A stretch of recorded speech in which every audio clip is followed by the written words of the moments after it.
I prepared for my death, and here are the costs, financially, legally, and practically, of putting everything in order. In my mid-30s, I was told the doctors were not sure how much time I had left. There were more scans, more opinions, more treatment plans. I fought hard. But somewhere between the hospital visits and the waiting rooms, another reality started to sink in. If I died that year, my family would not just be grieving. They would be financially and legally exposed. I had savings, I had insurance, I had accounts. From the outside, it looked responsible. But when I reviewed everything closely, I saw gaps everywhere. Outdated beneficiary forms, no advance directive, assets that would freeze in probate, information stored only in my head. I realized something almost as frightening as the diagnosis itself. I had built wealth, but I had not built a system. So I did what most people delay for decades. I planned for my own death. And what I discovered is this: the worst financial damage rarely happens before someone dies. It happens in the months after. When families are exhausted, courts move slowly, and the law does not pause for grief.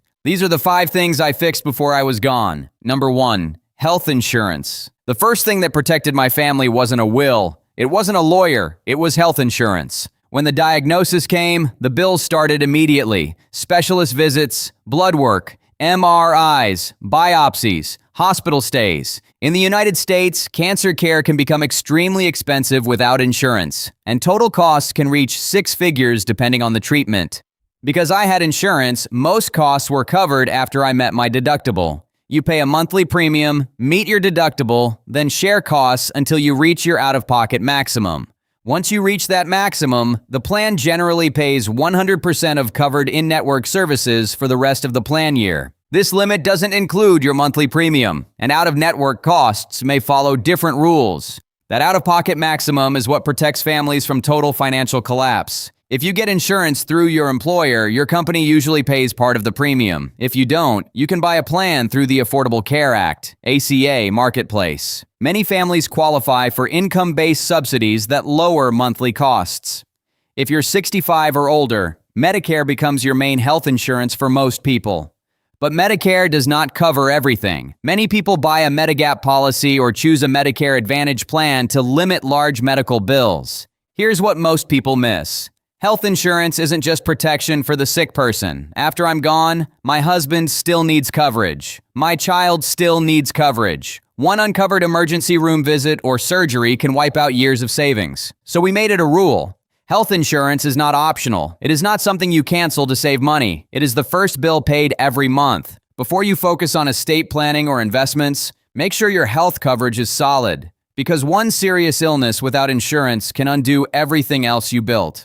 Number 2, your will and what it actually covers.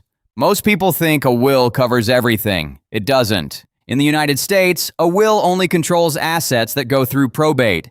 Probate is the court process that settles your estate after you die. It validates your will, pays debts, and distributes property. But many assets never go through probate. Life insurance with a named beneficiary does not go through your will. 401ks and IRAs with beneficiaries do not go through your will. Bank accounts marked payable on death and brokerage accounts marked transfer on death bypass your will. Property owned jointly with right of survivorship passes automatically to the surviving owner. Your will only controls assets in your name alone with no beneficiary listed. If you die without a will, state intestacy laws decide who inherits your property. In many states, your spouse and children inherit first. But the split may not be what you expect. The court follows state law, not family conversations. A will also names an executor to handle your estate. Without one, the court appoints someone. In terms of cost, a simple attorney drafted will often ranges from a few $100s to around $1,000 or more, depending on your state and situation. Online services can cost less, but they may not fit more complex needs. Adding a trust increases the cost. Here's the simple rule. Every asset transfers in one of 3 ways: through your will, probate, through a named beneficiary, or automatically by title or state law. Before creating a will, list everything you own and check how each asset is titled. A will is important, but it works alongside your beneficiary designations and account titles. If those don't match your wishes, your plan won't work the way you think it will. Number 3, life insurance. Life insurance is simple, but many people make serious mistakes with it. When you buy a life insurance policy in the United States, you name a beneficiary. That person receives the payout when you die. The insurance company follows the beneficiary form on file, not your will, not verbal promises, not family expectations. If the name on the form is outdated, the money goes to the wrong person. It does not matter what your will says. Beneficiary designations legally override your will. There are two common types of life insurance. Term life insurance covers you for a specific number of years, like 10, 20, or 30 years. It is usually more affordable. Permanent policies, such as whole life or universal life, last your entire lifetime and may build cash value. Some people also have group life insurance through their employer. Each policy has its own beneficiary form. They are not connected. I reviewed my policy and realized the beneficiary was outdated. I had gotten married and had a child, but I never updated the paperwork. If I had died, the payout would not have gone where I intended. Here is the rule. Review your beneficiary forms after every major life event: marriage, divorce, birth of a child, death of a listed beneficiary, job change. Do not assume it updates automatically. It does not. Also name a contingent beneficiary. That is the backup person if your primary beneficiary dies before you. Life insurance works exactly as designed, but only if the paperwork is current. One old form can undo your plan in a single moment. In the US, term life insurance can be relatively affordable for healthy adults, sometimes costing tens of dollars per month. The exact price depends on your age, health, term length, and coverage amount. Whole life policies cost much more and can run several $100s a month. Reviewing or updating your beneficiary form is usually free. Number 4, advance medical directive. What if you don't die right away, but you can't speak for yourself?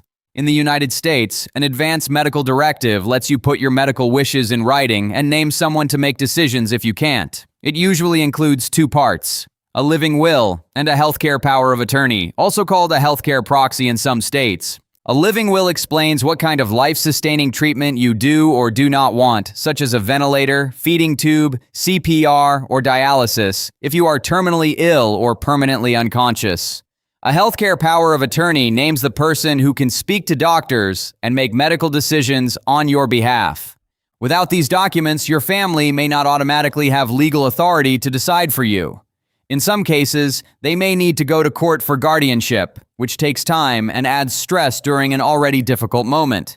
Rules vary by state. Many states require signatures and either witnesses or a notary. You can also include organ donation wishes. A do not resuscitate order may require a separate form signed by a doctor. In many states, the forms are free. If you hire an attorney, the cost is often a few $100s. Compared to court costs or family conflict later, this is a small expense. This document is not about giving up. It's about making sure your voice is heard when you cannot speak. Number 5, legacy office. After you die, your family will not just need your money. They will need information. In the United States, banks often freeze individual accounts once they're notified of a death until the executor provides the required documents, such as a death certificate and court appointment papers. If no one knows where your accounts are held, which bills are on autopay, or how to access your online accounts, the process becomes slow and stressful. That is why I created a digital legacy file. The cost was small. A password manager and secure storage usually come with a modest monthly or yearly fee, and the exact price depends on the service you choose. This is not a legal document, and it does not replace a will or trust. It is simply an organized record of everything your family will need. In the US, many accounts exist only online. Bank accounts, retirement plans, credit cards, insurance portals, mortgage accounts, utilities, subscriptions, and cloud storage. Without clear instructions, your family may struggle to locate or access them.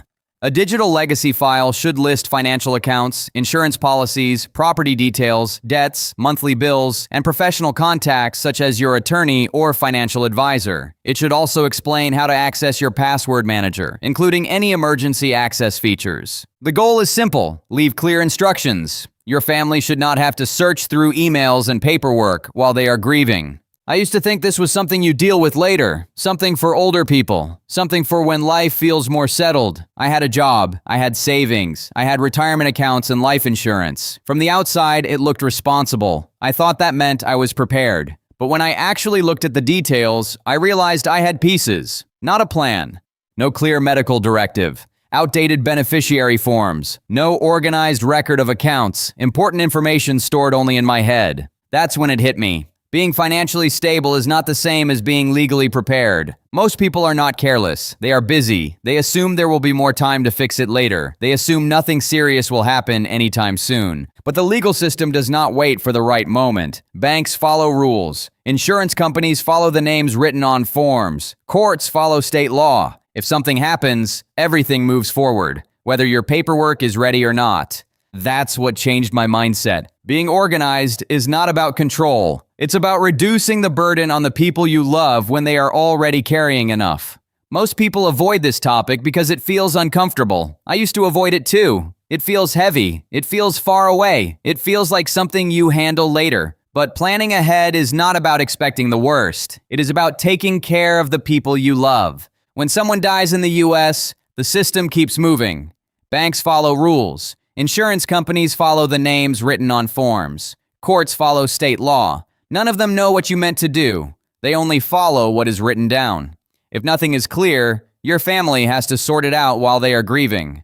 That is stress they do not need. You do not have to fix everything in one day. Start small. Review your beneficiary forms. Write down your accounts. Talk to your family. Put your wishes in writing. One step at a time is still progress. There is no perfect time to do this. There is only now, while you are clear and able to decide for yourself. If this made you think differently, take a look at the other videos on our channel. The sooner you get your plans in order, the easier things will be for your family later.